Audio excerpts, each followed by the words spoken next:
Assalamualaikum warahmatullahi wabarakatuh. Sahabat Guntul Mantul semuanya, dimanapun berada, semoga semuanya senantiasa dalam lindungan Allah, dalam keadaan sehat walafiat. Amin. Allahumma amin. Kita lanjutkan belajar memaknai kitab Is'adil Bariyah fi Ahkamil Udhiyah. Bacaan yang kedua. Halaman 8. Qala al-musannif rahimahullah wa nafa'ana bi'ulmihi fid dharaini. Amin ya rabbal alamin. Al-adillatu syar'iyyatu. Ini adalah dalil-dalil syariat tentang berkurban. Dalil syariat tentang berkurban. Qala ta'ala, berfirman oleh Allah Subhanahu wa taala, "Fasholli li rabbika wanhar." Salatlah kamu ya Rasulullah li rabbika untuk Tuhanmu, wanhar, dan sembelih kurban olehmu, sembelihlah. Fal muradu bis salati salatul aidi. Maka yang dimaksud dengan salat fasalli di sini yaitu salatul ain, salat hari raya kurban. Wabin nahri, yang dimaksud dengan nahri, wanhar, nahri, zabhul udhiyati, yaitu menyembelih udhiyah, kurban.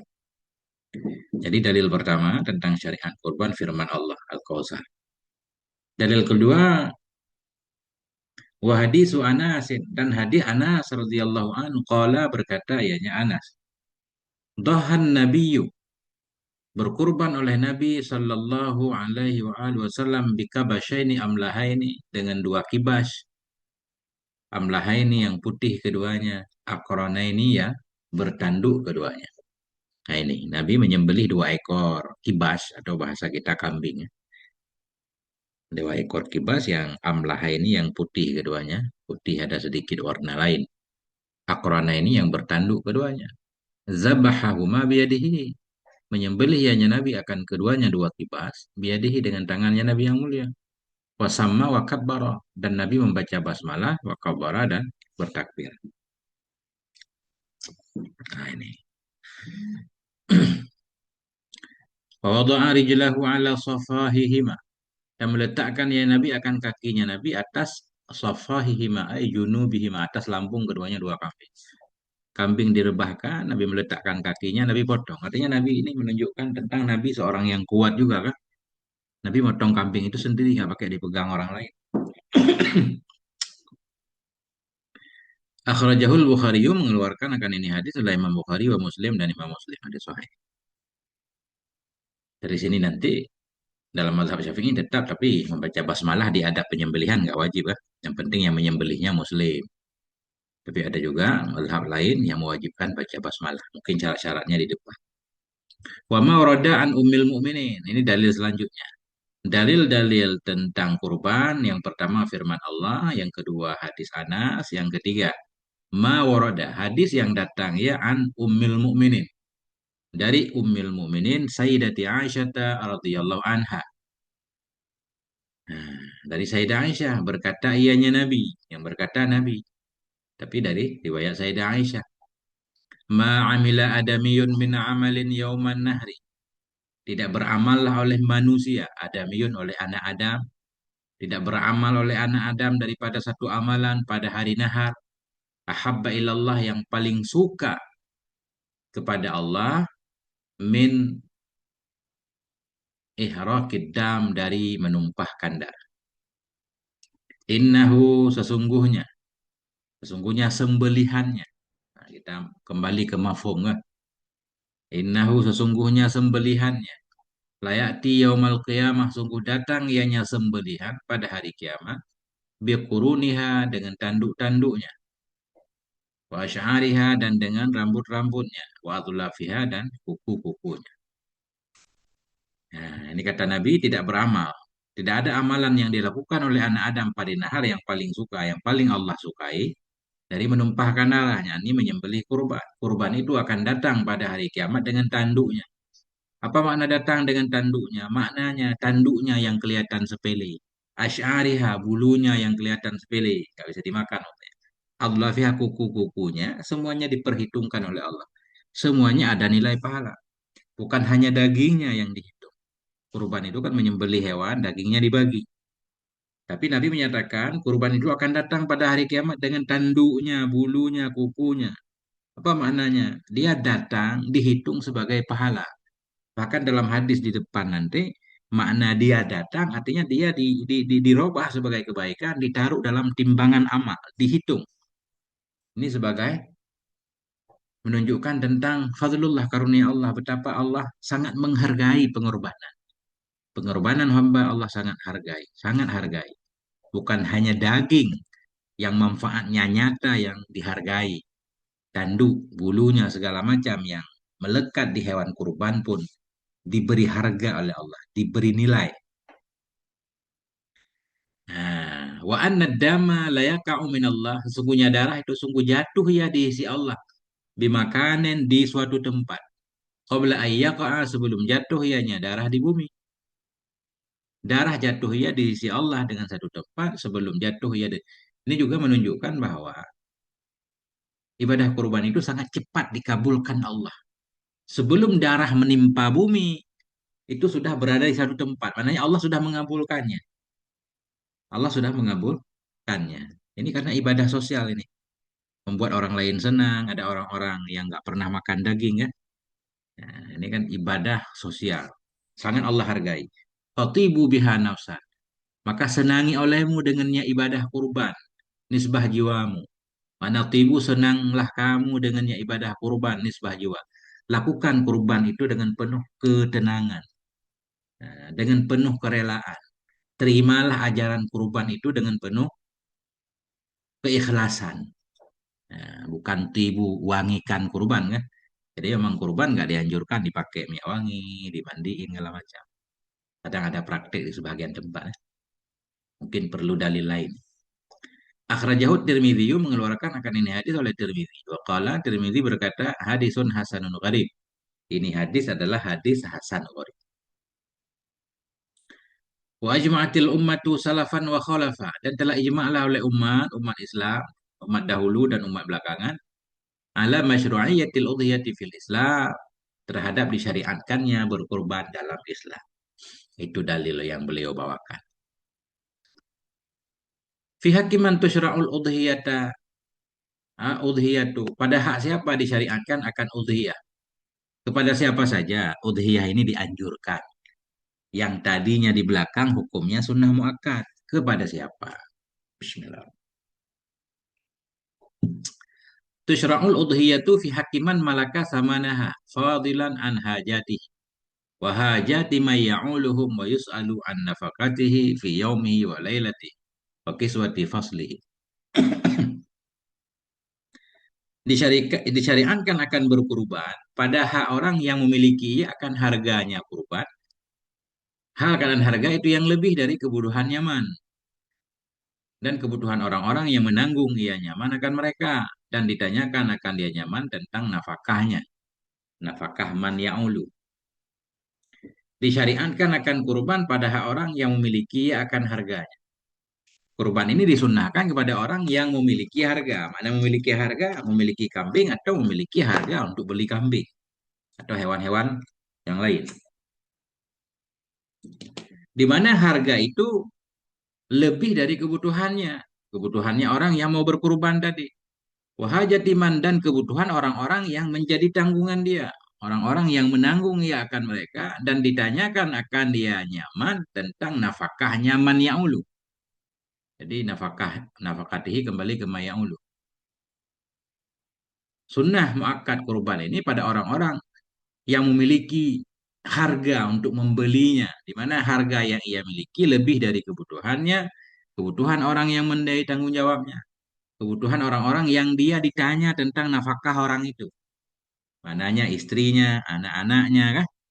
Ya, kalau dia punya orang tuanya miskin, dia juga berkewajiban untuk menanggung nafkah orang tuanya, lebih dari kebutuhan mereka semua.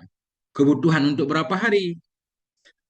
Fi yaumihi pada harinya, harinya hari udhiyah tadi, pada harinya dan pada malamnya.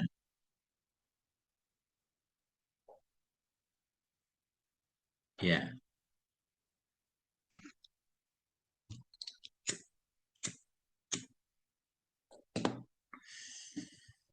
Nah, lebih dari kebutuhannya, kebutuhan orang-orang yang menanggung iakan mereka dan ditanyakan akan dia nyaman tentang nafkahnya. Nafkahnya maya'ulu ya, nafkahnya mereka. Pada hari nyaman dan malamnya. Kelihatan ini hari raya dan malam hari raya. Hari pertama hari hari tasyrik nggak disyaratkan lebih. Ada ternyata di depan.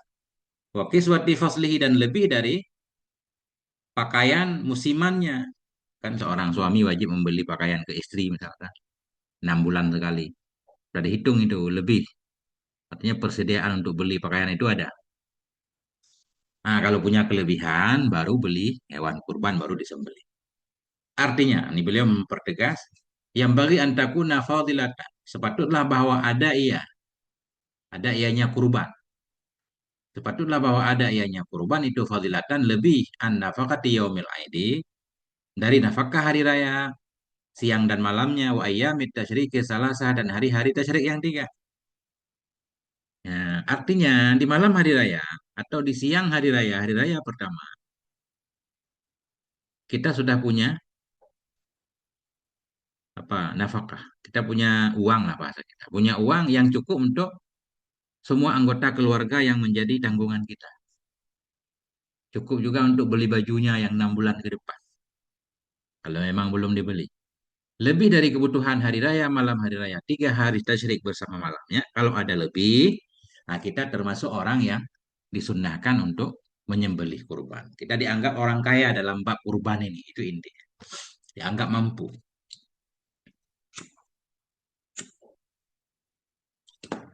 Ya nafkah di sini termasuk bayar listrik kan, segala macam.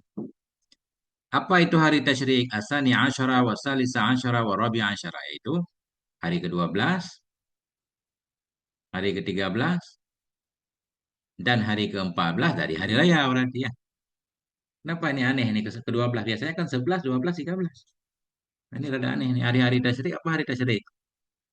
Yang ke-12, ke-13, dan ke-14. Min syahri Dzulhijjah. Dari bulan Dzulhijjah ini mudah-mudahan salah ya. Kan 10 Dzulhijjah hari raya. 11, 12, 13 itu hari tasyrik. Nggak masuk hari 14. Ini mungkin silap cetaknya. Hari tasyrik itu 11, 12, dan 13 dari bulan Dzulhijjah. Fahadhil ayyamul arba'u syuri'a fiha tabuhul udhiyati. Maka ini, bermula ini hari-hari yang empat. Mulai dari 10, 11, 12, 13. Itu disyariatkan pada ini hari akan menyembelih kurban. Nah, hari itulah waktu penyembelihan kurban. Dalilnya, ini ada dalilnya li'annaha, karena bahwa sungguhnya hari yang empat ini, kama akhbar al-ma'sum, sebagaimana memberitahukan oleh al-ma'sum, yaitu Nabi Muhammad SAW. Sebagaimana memberitakan oleh al-ma'sum an Nubaisyah al-Hadzali, dari Nubaisyah al-Hadzali qala berkata, ya Nubaisyah qala Rasulullah, ini sahabat Nabi. Qala Rasulullah, berkata oleh Rasulullah sallallahu alaihi wasallam, ayyamut tasyrik ayyamu aklin wa syurubin. Hari-hari tasyrik itu hari-hari makan dan minum. Nah, itulah hari yang dianjurkan menyembelih kurban. Rawahu Muslim. Wa summiyat bi ayyamit tasyrik haitsu tasyruqu syamsu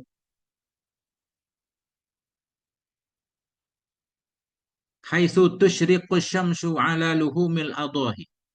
Dinamakan akan dianya hari-hari 11, 12, 13 dengan hari tasyrik. Kenapa 11, 12, 13 disebut hari tasyrik? Jadi tusyarriku kita baca ya, karena tasyrik. Dinamakan akan dianya hari 11, 12, 13 bi ayyamit tasyrik dengan hari tasyrik haitsu tusyarriku syamsu. Sekira-kira menyinari oleh matahari ala luhumil adhahi atas daging-daging udhiyah. Ini orang Arab zaman dulu suka menjemur daging udhiyah kan. Nah, atau daging-daging udhiyah ketika dipotong pada hari-hari tasyrik itu disinari oleh matahari. Sehingga disebutlah hari tasyrik. Hari matahari itu menyinari daging udhiyah. Nah, itu kesimpulannya. Sunnah udhiyah kepada orang yang mampu lebih dari kebutuhannya, kebutuhan keluarganya dalam 4 hari tersebut. Amma man kana fiha faqiran aw la yamliku ma yakfihi hadhil ayyama. Adapun orang-orang yang ada ia padanya hari itu fakir Dia fakir. Ya, fakir di sini berarti nggak punya kelebihan, nggak cukup makan untuk dia, untuk keluarganya. Adapun orang-orang yang ada ia padanya hari yang empat itu fakir, aula yamliku atau tidak memiliki ya ma yakfihi akan sesuatu yang mencukupi ia akan yaman. Hadhil ayyama pada ini hari yang empat, fala yutolabu bi fi'liha maka tidak dianjurkan akan dia untuk memperbuatnya udhiyah. Gak sunnah untuk dia. Kenapa? Lianna syari'ata qaimatun ala raf'il haraji. Karena syariah itu dibangun atau tegak atas dihilangkannya kesempitan. Raf'il haraji dihilangkan kesempitan. Agama itu tidak menyempitkan umatnya. Kalau mampu lakukan, nggak mampu nggak apa-apa. Jangan ada perasaan nggak enak.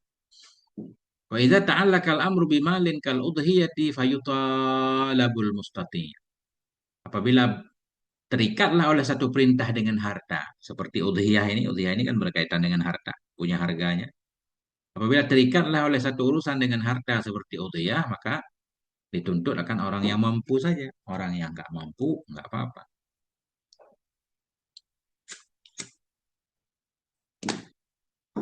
Nah, kemudian, tambihun, ada satu peringatan. Nara ba'dhan nasi alladhi ta'arradu li ba'dil azimmatil maliyati fi harajin syadidin. Kami melihat akan sebahagian manusia ta'arradu yang menghadapi oleh mereka. Li ba'dil azimmat bagi sebahagian permasalahan harta. Kami melihat sebahagian orang-orang yang mereka bermasalah dalam segi ekonomi. Maknanya hidupnya sempit. Nggak punya biaya untuk beli kambing, beli sapi. Kami melihat sebahagian orang-orang yang mereka mengalami bagi sebahagian permasalahan ekonomi, harta. Fi harajin syadid berada dalam kesempitan yang berat. Kelihatan mereka itu terasa berat banget, sedih banget karena nggak mampu menyembelih kurban di hari raya. Merasa nggak enak dengan orang lain. Haitsu lam yastati'u ada'a sya'iratil udhiyati. Kira-kira mereka belum mampu melaksanakan syiar udhiyah ini. Lidarajati isabatihim bagi tingkatan tertimpanya mereka bihudnin syadidin dengan kegundahan yang berat. Di kata beliau ada sebagian daerah mungkin di kampung beliau kan. Beliau melihat ada orang-orang yang memang nggak mampu, tapi dia sedih banget, hingga sedih banget, nggak mampu berkurban. Kata beliau, wahada khata'un. Ini satu kesalahan. Nah, tapi sebenarnya ya nggak apa-apa juga sedih. Hatinya dia merasa memang pengen banget dia untuk melakukan syiar ya. Tapi belum mampu. Tapi tetap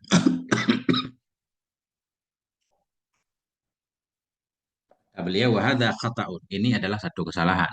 Kenapa? Li'annaha sunnatun. Karena udhiyah itu sunnah. Walaisat fardhan. Tidak ada. Yaitu fardu. Wa ala ra'yil hanafiyyati annaha wajibatun alal mustati'. Dan di atas pendapat Abu Hanifah pun, kurban itu wajib kepada orang yang mampu. Kan beliau nggak mampu, jadi nggak usah bersedih. Walaisa 'alal faqiri ghairil qadiri. Dan tidak ada ianya kewajiban udhiyah itu di atas orang fakir. Orang fakir ghairil qadir, orang yang nggak mampu. Nggak dianjurkan, walaupun dalam mazhab Abu Hanifah sekali. Jadi nggak perlu sedih. Kadzalikal insanu yura'i rabbahu wa la yura'in nas. Demikian pula manusia itu memperhatikan ia akan Tuhannya, tidak memperhatikan ia akan manusia. Maknanya, jangan sampai sedih karena nggak enak. Sedih karena nggak enak. Orang berkurban, kita nggak berkurban. Sepanjang tahun kita penerima kurban terus. Orang orang yang berkurban. Nah, jangan nggak enaknya. Nggak sedih karena nggak enak. Gitu. Dia memperhatikan Tuhannya. Tidak memperhatikan manusia. Maknanya apa? Fa'innalladzi a'tahu huwallahu azza wa jalla. Karena alladzi yang memberikan ya alladzi akan dia itu Allah. Kan Allah yang memberi dia kemampuan. Allah belum mampukan dia. Sabar aja. Wa annalladzi mana'ahu Allah. Dan sungguh alladzi yang menghalangi ia akannya dari berkurban dari itu Allah juga. Wa ajaban li amril mu'minin kulluhu khairun. Dan sungguh mengagumkan bagi urusan orang beriman. Kulluhu khairun. Seluruh urusan orang beriman itu baik. Dia mampu bersyukur baik, nggak mampu bersabar baik, semuanya baik. Masya Allah orang beriman itu ajaib. Nah itu. Nah sekarang kita lanjutkan ke judul selanjutnya. Hikmatu masyru'iyyatiha ini adalah hikmah di syariatnya kurban. Apa sih hikmahnya? Apa hikmah? yang terkandung dalam ibadah kurban. Ternyata banyak banget hikmah, poin-poin yang beliau susun. Kita baca semuanya. Yang pertama, al-udhiyatu ibadatun nataqarrabu bi ilal khaliqi subhanahu wa ta'ala. Yang pertama, udhiyah itu satu ibadah yang kita mendekat dengan ibadah itu kepada Allah subhanahu wa ta'ala. Ibadah, kurbah. Nah, kalau kita melakukannya dengan penuh ikhlas, ini bisa mendekatkan kita kepada Allah. Wal asasu fil ibadati annaha ta'budiyatun, dan bermula dasar pada ibadah, sesungguhnya ibadah itu ta'budiyah. Dasar ibadah itu ta'budi, mana ta'budi kita patuh aja, nggak perlu tahu alasan. Allah nyuruh kita berkurban, Nabi nyuruh kita, kita lakukan. Walaupun kita nggak tahu alasannya. Tapi dalam udhiyah kita tahu. Namun pada dasarnya nggak tahu pun kita harus melakukannya. Karena itulah namanya ibadah. Bentuk kepatuhan kita tanpa bertanya alasan. Apa makna ta'budiyah? Sami'na wa ata'na. Artinya kita dengar, kita patuh, selesai. Itu dasarnya.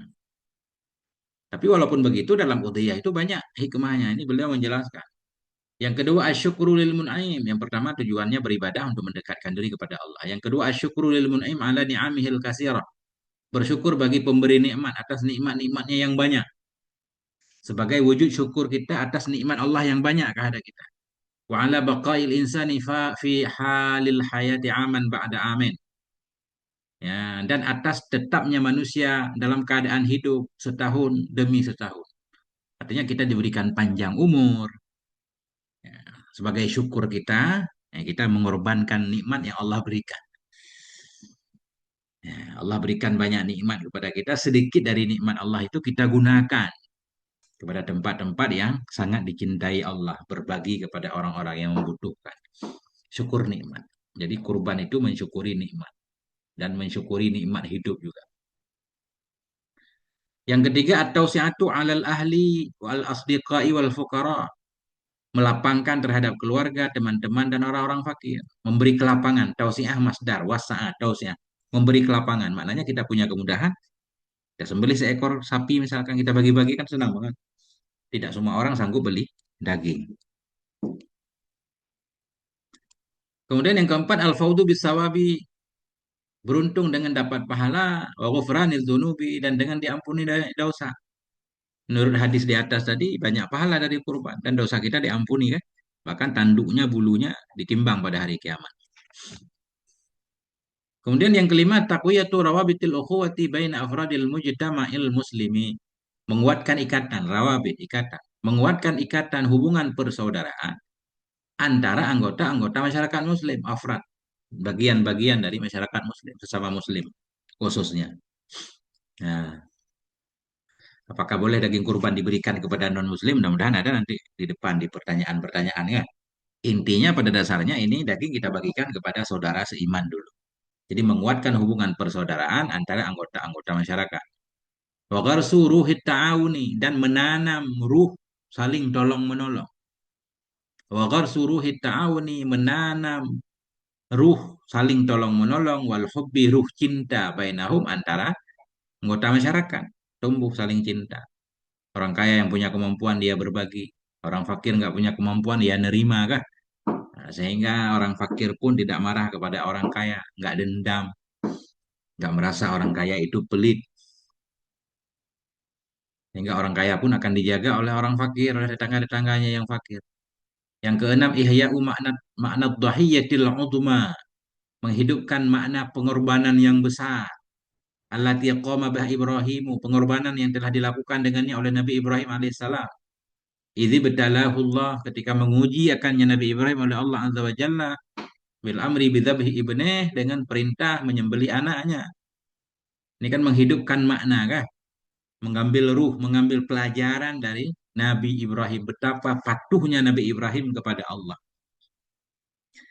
Sesuatu yang paling dicintai oleh Nabi Ibrahim yaitu anak beliau. Sesudah lama beliau nggak punya anak.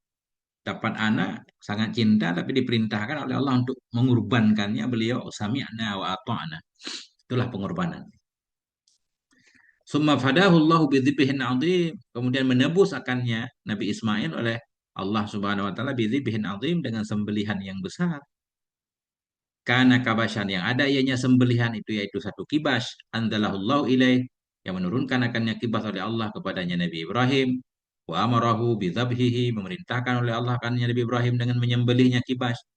badalan min dzabhi Ismail, sebagai ganti dari menyembelih Nabi Ismail alaihissalam. Ba'da an ausyaka Ibrahimu, sesudah hampirlah oleh Nabi Ibrahim alaihissalam ala tanfidhi kepada melaksanakan sesuatu yang memerintahkan akannya Nabi Ibrahim oleh Allah Azza wa Jalla. Jadi ma masdariyah ini. Sesudah hampirlah Nabi Ibrahim kepada melaksanakan perintah Allah. Ala tanfidhi amrillahi ta'ala. Ya kan? Pada melaksanakan ma yang memerintahkan akannya Nabi Ibrahim oleh Allah Azza wa Jalla. Jadi nggak perlu ada dhamir yang kembali ke ma. Yang ketujuh, hikmahnya ihya uli sunnati Khalilur Rahman, menghidupkan bagi sunnah kekasih Ar-Rahman, yaitu Ibrahim alaihissalam. Bahwa awaluman dhaha biqabashin. Nabi Ibrahim itu awal orang yang berkurban ya dengan kibas. Tujuannya takarruban ilallah, untuk mendekat kepada Allah Subhanahu wa taala. Mengikuti jejak Nabi Ibrahim. Nabi Ibrahim kakeknya Nabi kita kan. Kemudian yang kedelapan, ikhtibarun minallahi li'abdihi fit tadhiyati bil mal. Ini ujian dari Allah untuk hambanya Allah dalam mengorbankan harta, berkurban dengan harta. Berani kita enggak kita mengorbankan harta kita? Yang harta itu sebenarnya juga pemberian Allah. Fa innan nafsa tuhibbu jam'al mal, karena jiwa manusia atau nafsu manusia itu suka ya mengumpulkan harta. Semua orang suka kepada harta. Di hari raya kita diperintahkan untuk sedikit mengurangi cinta kita. Ada bagian yang kita keluarkan. Nafsu itu mencintai, ia akan mengumpulkan harta. Wal udhiyatu badlul lil mal, dan berkurban itu mengorbankan, badlun, mengeluarkan bagi harta. Fadha man akhrajaha, beruntunglah oleh orang-orang yang mengeluarkan ia akannya harta atau udhiyah. Wa barakallahu fi malihi, dan memberkahi oleh Allah pada hartanya. Man wa khallafa alaihi barakatan wa fadla, menggantikan ianya Allah atas nyaman nisbah keberkahan, menggantikan ianya Allah atas nyaman akan keberkahan dan keutamaan. Nah itu. Jadi ujian ya, ujian untuk kita berani nggak berkorban.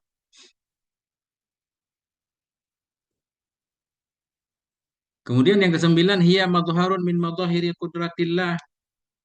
Dianya kurban itu satu tempat nyata, satu perwujudan, madharun, tempat nyata dari kenyataan-kenyataan kudrat Allah pada makhluknya Allah. Kita lihat betapa Allah mengendalikan hewan-hewan untuk kita kan. Nah, ini. Ia madharun, dianya hewan kurban itu madhar, sebagai kenyataan, tempat penampakan dari kenyataan-kenyataan kudrah Allah fi khalqihi, pada makhluknya Allah.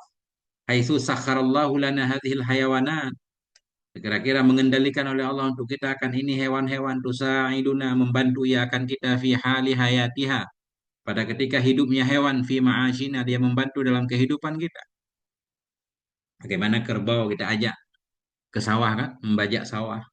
Ketika hidup dia membantu kita, ketika kita sembelih pun masih bermanfaat, mendatangkan pahala. Nah, tusaiduna, membantu ianya hewan akan kita fi hali hayatiha, pada ketika hidupnya, fi ma'ashina, dalam kehidupan kita. Aisul istifadatu bilabaniha, sekira-kira mendapatkan faedah dengan susunya hewan. Wasufiha, dengan bulu-bulunya. Wa idza dzubihat nafa'atna bilahmiha, bila disembelih akan dianya hewan, nafa'atna, memberi manfaat ia kepada kita dengan dagingnya. Hidupnya bermanfaat, mati pun bermanfaat. Yang ke-10, hikmah kurban al-iltizamu bil waktu, berpegang dengan waktu. Iltizam berarti melazimkan diri, apa maknanya bahasa Indonesia iltizam? Berpegang dengan waktu, disiplin. Artinya ibadah ini ada waktunya. Mampu nggak kita melakukan di waktu yang tepat, sesuai yang sudah digariskan oleh syariah kan? Ada waktu tertentu, itu kan melatih kedisiplinan juga. Iltizamu bil waktu. Dalam ibadah kurban itu ada iltizam, menjaga waktu. Wa syairatul udhiyati fiha ibadatun muhaddadatun bidhamanin muayyanin. Syiar udhiyah, syiar udhiyah, dan bermula syiar udhiyah itu. Dalam syiar udhiyah itu ada ibadah. Ibadah yang terbatas dengan zaman tertentu. Ya ta'allamu minhal muslim, yang belajar dari ibadah udhiyah tadi oleh si muslim, ayyal tazima biadabil udhiyah, bahwa menjaga diri ya atau berpegang ya dengan menunaikan kurban qabla khuruji waktiha, sebelum keluar waktunya kurban. Ada waktunya. Melatih kedisiplinan. Kadang kita mampu dan di hari itu kita sibuk. Berani nggak kita meninggalkan kesibukan, tetap menjaga waktu, melakukan ibadah kurban pada waktu yang ditentukan. Karena lewat waktunya bukan kurban lagi namanya. Kemudian al-udhiyah itu yadharu fiha makna al-isar. Bermula udhiyah itu tampak dalam udhiyah itu oleh makna isar. Jadi kelihatan orang yang mau berkurban itu ada isarnya. Mana isar lebih mengutamakan orang lain. Dia mengutamakan orang lain. Bahwa dianya isar itu tafdilul ghairi ala nafsi. Melebihkan, mengutamakan orang lain atas dirinya. Haitsu yu'til faqira ajwada ma fil udhiyah. Sekira-kira memberikan ya kepada fakir akan yang terbaik mah yang ada dalam udhiyah. Kan gitu? Ketika orang berkurban, dia menunjukkan sedang mempraktekkan isar, mengutamakan orang lain. Satu lembu dia potong, dia ngambil sedikit doang. Semuanya daging-daging yang baik-baik diserahkan kepada fakir miskin. Bal wa yustahabbu ikhraju aksari lahmiha. Bahkan disunnahkan akan mengeluarkan kebanyakan dagingnya. Dua per tiga kita sedekahkan, sepertiga paling banyak untuk diri sendiri kan, keluarga. Bahkan disunnahkan akan mengeluarkan kebanyakan dagingnya kurban. Wahtifadul mudahi disunnahkan akan menjaganya orang yang berkurban bil juz'il kalil dengan bahagian yang sedikit. Artinya orang yang berkurban ngambil sedikit saja. Ini sesuai dengan firman Allah. Qala ta'ala Allah berfirman, "Lan tanalul birra hatta tunfiqu mimma tuhibbun." Tidak engkau gapai akan kebaikan hingga engkau infak dari apa yang engkau cintai. Kita potong satu lembu, kita suka daging bahunya misalkan, kau daging pahanya, tapi kita nggak mengambilnya, kita kasih ke orang lain kan ini. Namanya tumfiku mimma tuhibbun. Tidak akan engkau gapai akan kebaikan hingga engkau infak dari apa yang engkau sukai.